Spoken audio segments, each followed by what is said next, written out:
Hello student, मैं वरुण अग्रवाल। मैंने अपनी लास्ट वीडियो में आपको सॉल्यूशन ऑफ डिफरेंशियल इक्वेशन पढ़ाया था। क्या पढ़ाया था? सॉल्यूशन ऑफ डिफरेंशियल इक्वेशन, यानी अवकल समीकरण को हल करना। अब अवकल समीकरण को हल करने की जब हम बात कर रहे थे तो उसमें भी हमारा जो टॉपिक था वो क्या था? फर्स्ट डिग्री और फर्स्ट ऑर्डर। हमारी जो डिफरेंशियल इक्वेशन थी वो किस टाइप की थी? फर्स्ट डिग्री और फर्स्ट ऑर्डर की। और साथ ही मैंने आपको जब ऐसी इक्वेशनों को सॉल्व करने की बात करी थी, ऐसी डिफरेंशियल इक्वेशनों को सॉल्व करने की बात करी थी, तो वहां मैंने आपको दो मेथड पढ़ाए थे। पहला मेथड जिसका नाम था वेरिएबल सेपरेबल मेथड। क्या नाम था? Variable separable method. और जो मेथड नंबर 2 था उसका नाम था होमोजीनियस डिफरेंशियल इक्वेशन मेथड, यानी जब आपकी इक्वेशन कैसी हो? होमोजीनियस डिफरेंशियल इक्वेशन हो।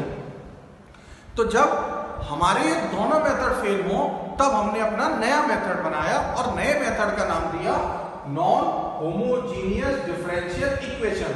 Non homogeneous differential equation. फिर कह रहा हूं, हम जो बात कर रहे हैं सॉल्यूशन की, वो किस टाइप की बात कर रहे हैं? फर्स्ट ऑर्डर और फर्स्ट डिग्री।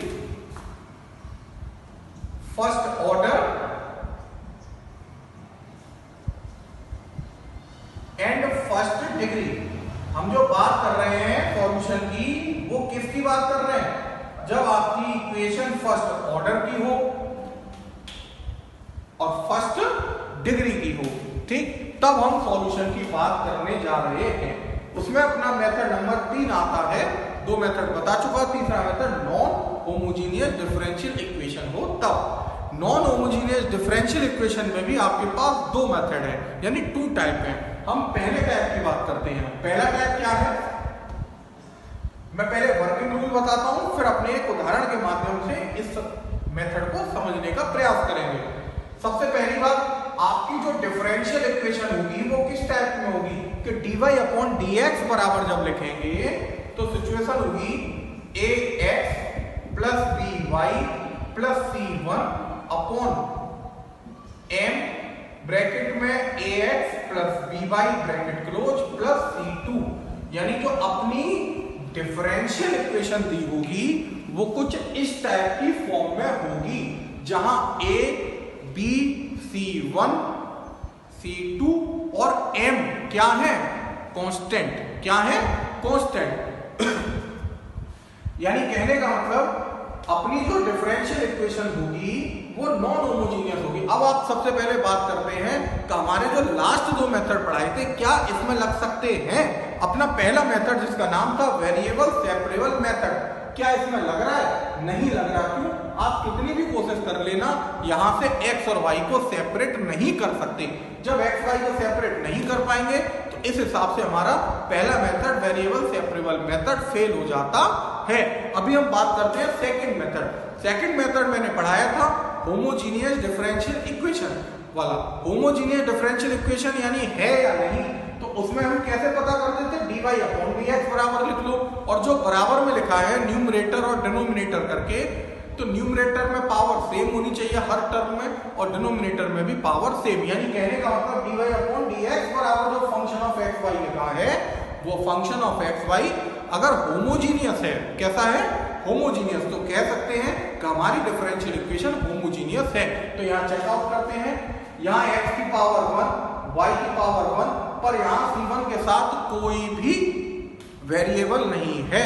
इट मींस इसकी डिग्री इसकी घात 0 होगी, यानी इसकी घात 1, इसकी घात 1 और यहाँ 0 घात। तो इसका मतलब अपना कैसा हो गया? असमघातीय, यानी नॉन होमोजीनियस। तो इस तरह से हमने अपने मेथड को पहचाना कि यह होमोजीनियस डिफरेंशियल इक्वेशन मेथड से नहीं होगा। तो बात करते हैं नॉन होमोजीनियस कैसे पता चलेगी। तो नॉन होमोजीनियस अगर होगी तो होमोजीनियस नहीं है तो नॉन होमोजीनियस होगी। अब नॉन होमोजीनियस में भी हमने टाइप 1 बनाया, और टाइप 1 क्या बनाया कि dy/dx बराबर लिख दो, और लिखने पर आप देखेंगे जो न्यूमरेटर में एक्स वाई का टर्म है वही डिनोमिनेटर में एक्स वाई का टर्म होगा कुछ कॉमन लेकर। यानी आपने देखा न्यूमरेटर में ax प्लस by लिखा है तो डिनोमिनेटर में भी ax प्लस by की फॉर्म बन जाए।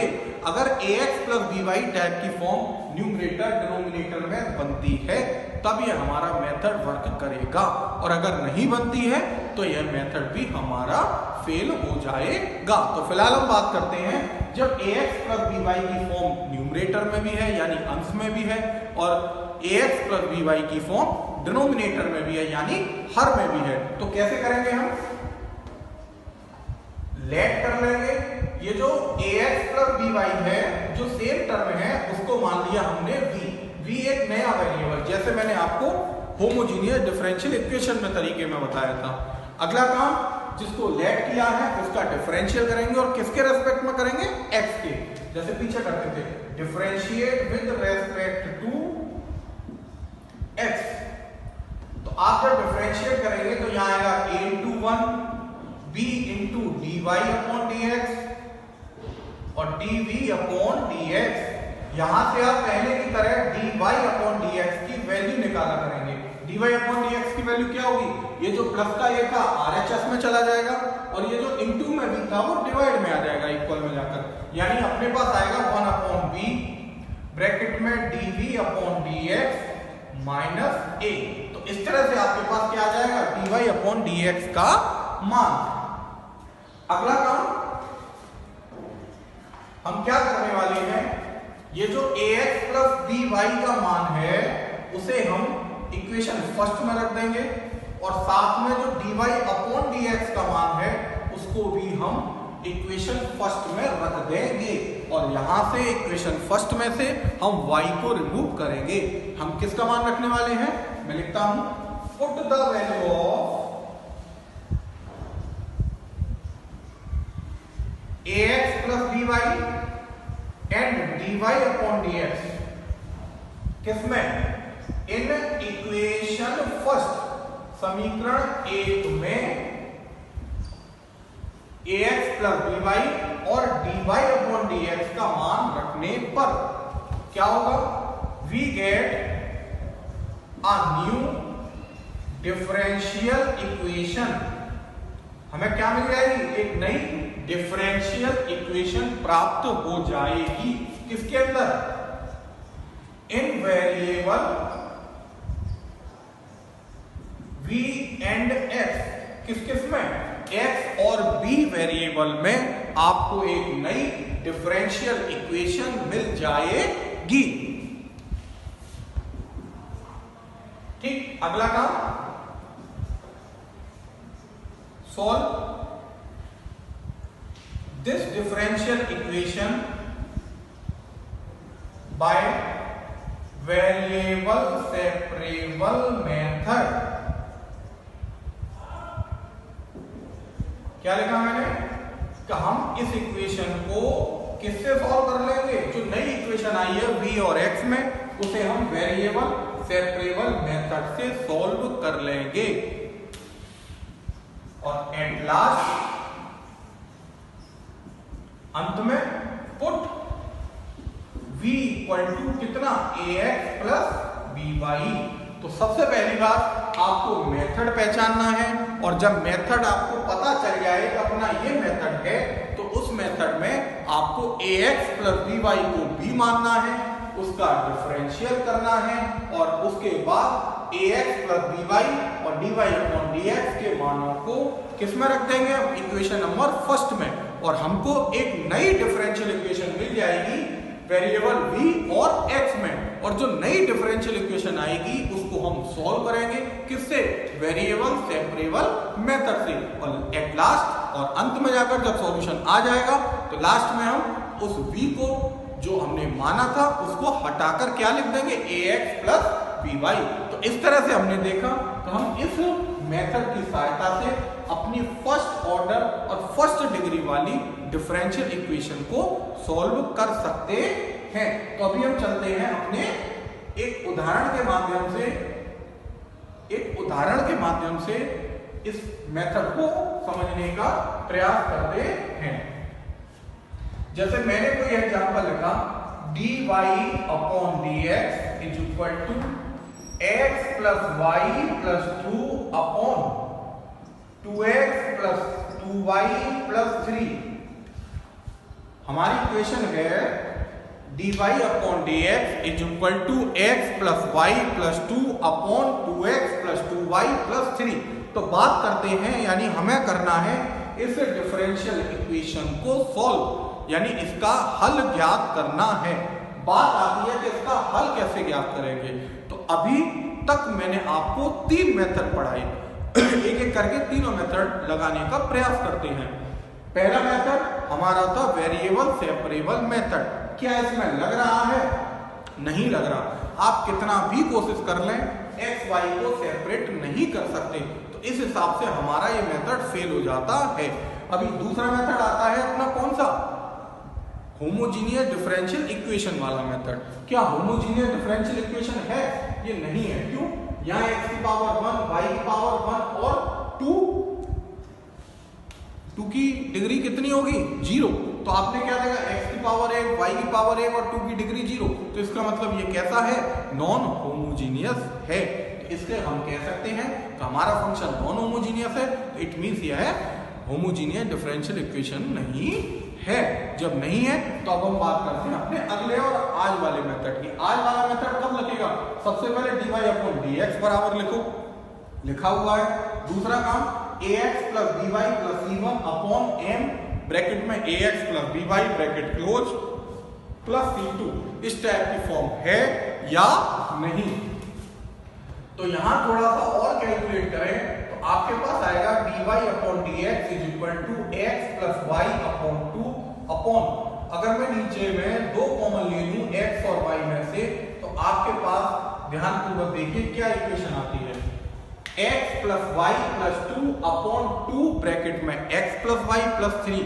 तो क्या x प्लस y वाला पद ऊपर नीचे समान नहीं है? हमने बोला था हमारा किस टाइप की फॉर्म होनी चाहिए? ax प्लस by की। तो क्या ax प्लस by की फॉर्म नहीं हो गई है? तो अब हम क्या करें?